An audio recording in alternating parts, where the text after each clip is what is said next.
Between 1933 and 1945, Nazi Europe operated a network, more than 100 concentration camps. This was not a collection of prisons, it was an industry, a state-run infrastructure built on the scale of a national corporation, where extermination was fused with organized spectacle. How did the system justify turning human pain into legal entertainment for its officers? The answer was cold and pragmatic. Heinrich Himmler, the architect of this system, understood a core problem: the morale of thousands of SS guards. His solution was to channel their violence, to transform raw cruelty into a managed, repeatable performance. This was not spontaneous sadism. It was calculated psychological maintenance for the perpetrators. The spectacles were designed to reinforce the guards' authority and dehumanize the prisoners. To turn horror from an event into a simple habit, pain became a management tool, and organized brutality became institutionalized policy. The policy of managed brutality soon found a new home. It bled out from state camps and into the corporate world, into the factories of the Auschwitz complex, run by the chemical conglomerate IG Farben. Here, German masters organized fights during lunch breaks. The sound of heavy factory machinery drowned out every blow. It was an industrial spectacle. Electricians fought carpenters. Cooks fought street sweepers. SS officers offered their tacit approval, but the company ran the show. IG Farben, Europe's largest chemical firm, had integrated the methods of the Reich into its corporate policy. The ritual was cold, precise. A prisoner would step forward. He stated his identification number. Then he declared his crime. There were no gloves, only dirty rags wrapped around knuckles. The fights were brutal, often to the point of unconsciousness, but victory offered no reward. After the bout, both fighters were punished by the guards for an insufficient spectacle. But spectacle was not the only currency. In the Mauthausen camp, fights became the foundation of a shadow economy, an economy run by Commandant N4ZIS and his guards.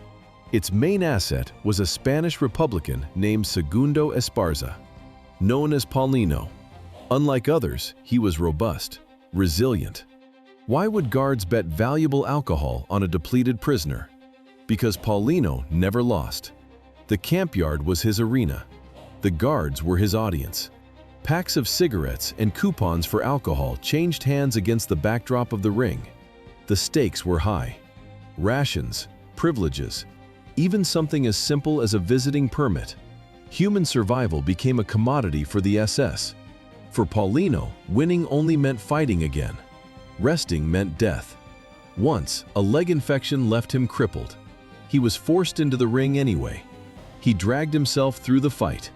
His record showed 0 defeats. The betting economy of Mauthausen was a prelude. In 1943, the Monowitz camp, a subcamp of Auschwitz, captured a different kind of prize, a living trophy. His name was young Perez, the world flyweight champion. After deportation from Paris, he weighed less than 45 kilograms. A Tunisian Jew, Perez was recognized by an SS officer who had seen his fights. The spectacle was arranged. Perez was summoned to an office. He was handed worn-out sports clothes, a mockery of his former glory. Then he was presented to a crowd of drunken officers. The air was thick with the smell of alcohol. In 1931, he filled stadiums in Paris.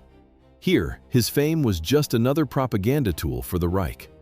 They ordered him to fight guards almost twice his size. He barely stood. The goal wasn't sport, it was a demonstration. Racial theory played out in a ring. He was forced into more than a dozen of these fights.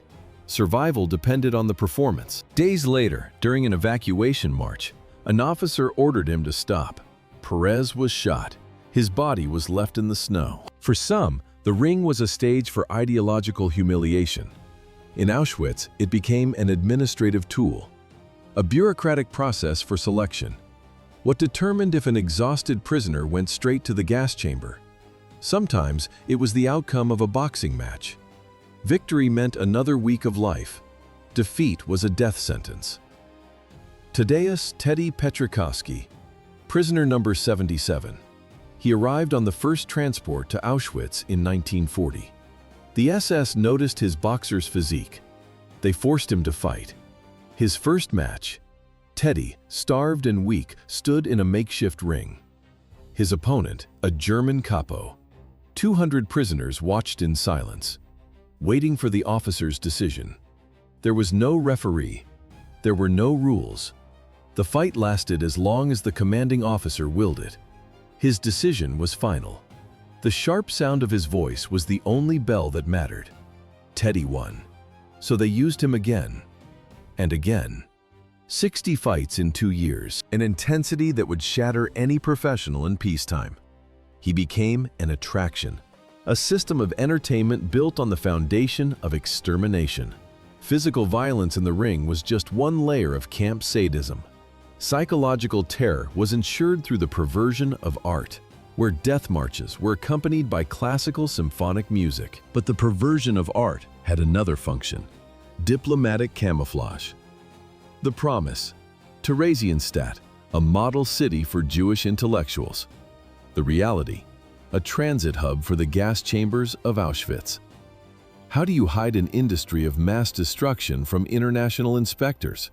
You build a stage, and you give it a soundtrack. On June 23, 1944, the International Red Cross visited Theresienstadt. They saw freshly painted buildings, staged operettas, and rehearsed choirs. A perfect illusion of normality, designed to produce a favorable report and conceal the truth about the final solution. At the center of this performance was guitarist Coco Schumann, a pioneer of German swing jazz, now a prisoner forced to play for the commission. His band, the Ghetto Swingers, became part of the propaganda. The SS guards had a favorite request: the song La Paloma, the Dove. Schumann played. A rhythmic, upbeat swing filled the square. It was an acoustic screen, masking the sound of freight car doors slamming shut just out of view. The inspectors heard only music, nothing else. The deception worked.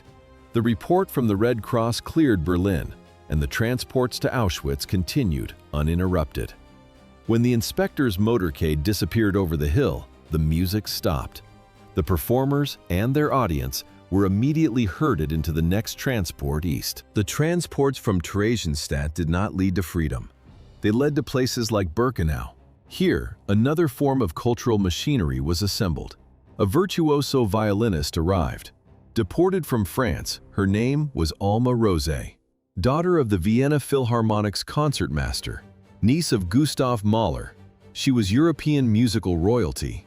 The SS identified her immediately. Her talent was not a gift, it was a resource, a state asset to be expropriated. The culture of Gustav Mahler was the very culture the Third Reich had systematically banned. Now, his family's talent was requisitioned for the camp system. The SS ordered Rose to form an orchestra of female prisoners. Their purpose? Entertaining the officer corps. They held 2 mandatory concerts each week. Instruments were not owned, they were issued. Violins, flutes, cellos, confiscated from previous arrivals. Some women had never held an instrument. They were forced to learn. A wrong note was not an artistic failure, it was a capital crime. While some orchestras played to save their own lives, others were gears in a larger machine. A machine of brutal logistics. In Auschwitz I, this machine started at 4:30 in the morning. The male orchestra, formed in January 1941, began to play. Columns of prisoners emerged into the dawn. Thousands of them. The music set the pace, a metronome for misery. Those who fell were dragged away by guards. The march continued. Synchronizing the movement of 20,000 people to forced labor required industrial-scale audio control. But why did the camp administration need a symphony orchestra every Sunday at exactly 5 p.m.? The performance took place outside Block 24, a brothel, hidden in plain sight for the use of Nazi officers. Behind the musicians, muffled sounds from inside the barracks were drowned out by Beethoven, Schubert, and Wagner. Violins to mask a crime. The orchestra was forbidden to stop. The violins in Auschwitz synchronized labor. But music served another purpose, a tool for political and cultural demolition. Jewish musicians were ordered to play their own heritage, sacred songs, traditional hymns, a soundtrack for columns marching to the crematoria. This system was perfected in the Majdanek camp. Here, cultural destruction became official policy. An orchestra of Jewish prisoners stood surrounded, encircled by SS guards and their barking dogs. Their order: to play a mocking version of the Jewish national anthem, Hatikva. Every note was an instrument of humiliation, a political statement written in sound. When the music stopped, the SS executed the orchestra, one musician at a time. The technology of acoustic suppression spread. It became a mandatory protocol for mass executions. In Flossenburg, in Sachsenhausen, in Auschwitz, prisoners were assembled, forced to witness public hangings, while an orchestra played military marches. Why command music during an execution? The purpose was not to drown out screams. It was to prevent a collective emotional reaction, to stop a riot before it could begin. The camps at Flossenburg and Sachsenhausen alone processed over 300,000 people. Keeping that terrified mass in a stupor was a critical security task. Music was the instrument of control. A German Jewish accordionist, Esther Bejarano, was forced to play these marches. The rhythm was absolute. This practice of musical accompaniment for executions would become a mandatory standard. It remained in place for all Reich camps until the very end of the war. The condemned were led out. The ropes were tightened. The bodies hung. The orchestra played, and the thousands of watching prisoners were under strict orders. They were forbidden to look away. By 1945, the system began to collapse. American and Soviet troops pushed into the Reich and found the physical evidence of this acoustic terror. The camp director of Neuengamme ordered a piano in 1942, a Fella Model 86. The request was approved. In the officer's private room, the sound was perfect. In the barracks nearby, the silence was absolute, filled only with typhus. This machine of sound was breaking. Soviet and American soldiers entered the empty barracks. They found abandoned instruments, music stands made from bunk bed wood, the floor littered with torn pages. The scores were written on scraps, some in pencil, on pieces of toilet paper, others on shreds of blankets. These lists of confiscated instruments, these fragments of music, would become evidence, exhibits for the post-war tribunals, an archive of a bureaucracy built on terror. The tyranny of commandants like Amon Goth at Plaszow was over. In some barracks, soldiers found the bodies of executed musicians lying next to their violins. In 1942, the war demanded more than bullets. It demanded production.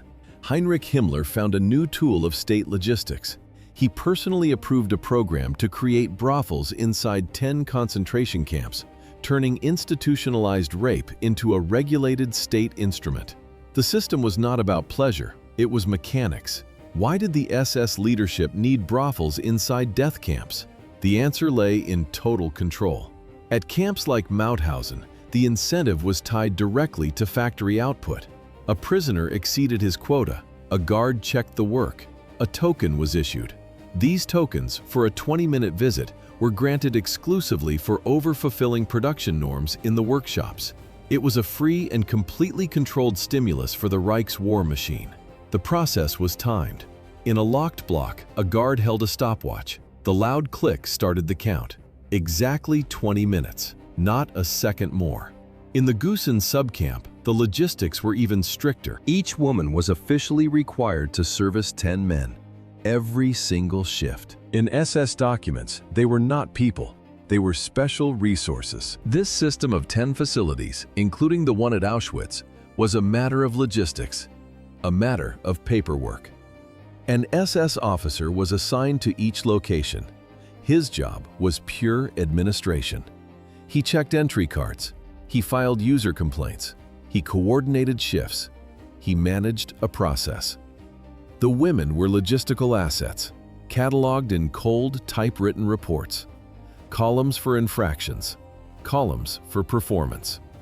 One column was labeled Restricted Use Personnel. This was standard for the Reich, euphemisms that allowed bureaucrats to distance themselves from their decisions. Humanity was erased, replaced by data. Women who showed signs of exhaustion were removed. A simple note from the officer confirmed their disposal. The asset was now inefficient. A replacement was required. Some were relocated. Others simply disappeared from the records entirely. The logistical network was fed from one central hub, Ravensbrück, the Reich's largest concentration camp for women. How were candidates for this system selected? The process was a form of strict factory sorting. Surviving archives from Buchenwald and other camps confirm it. Spreadsheets with neat columns for disciplinary incidents, for productivity rates, for physical condition. Every week, a new inspection. Dozens of prisoners underwent forced gynecological examinations. The SS established the criteria: age, appearance, physical build. These were not medical checkups. They were industrial quality control procedures. And doctors were the quality inspectors. They logged body measurements, tracked menstrual cycles. They built a database of human assets for the SS. But their role went beyond simple selection. Doctors became direct supervisors. They reviewed the weekly reports. They imposed punishments. Their authority was absolute. When a woman's productivity declined, when she was deemed unfit, the doctor signed the official certificate for her removal. The most able-bodied were dispatched, sent to strategic sites, to places like the underground factory of Mittelbau-Dora. Here, deep beneath the earth, Germany was building its vengeance weapon, the V-2 rocket.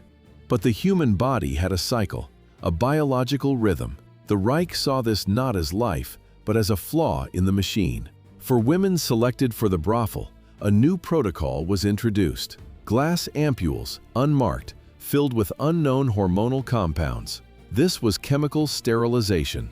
The official designation was medical procedure. The reality was eliminating physiological breaks for non-stop exploitation. Menstruation meant downtime. Downtime meant production delays. In V-2 rocket assembly, delays were unacceptable. There was no medical follow-up. Prisoners reported constant nausea, pelvic pain, internal bleeding. But these symptoms were not treated. They were monitored. If a woman's body failed, if her performance was compromised, she was simply removed. She was replaced without warning. But not all systems served the state's industrial needs. Some served private appetites. At Buchenwald, the infrastructure of control was adapted by one person, Ilse Koch, wife of Commandant Karl Koch. What happens when state logistics fall into private hands? An industrial machine becomes a personal playground. Next to the camp, the Kochs built a private estate. Inside, rooms were lined with large mirrors, not for vanity, for performance. Ilse Koch hosted orgies, inviting SS officers and subordinates. She personally selected the women from the camp, sometimes men too. Refusal was not an option. It meant immediate execution. The process was a ritual. A prisoner was summoned to the private manor. They were offered food, a warm bath, a moment of impossible luxury. Then the trap sprung. Men assaulted them while Ilse watched, surrounded by reflections.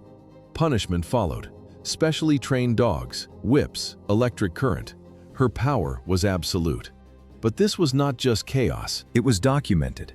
Lists of victims, dates, and details were meticulously recorded in her private notebooks. The visual, partially burned pages, filled with names, laid out before those great mirrors. The state had provided the tools of total control. Ilse Koch turned them into a theater of private horror. At the post-war tribunals, these scorched diaries were presented as evidence.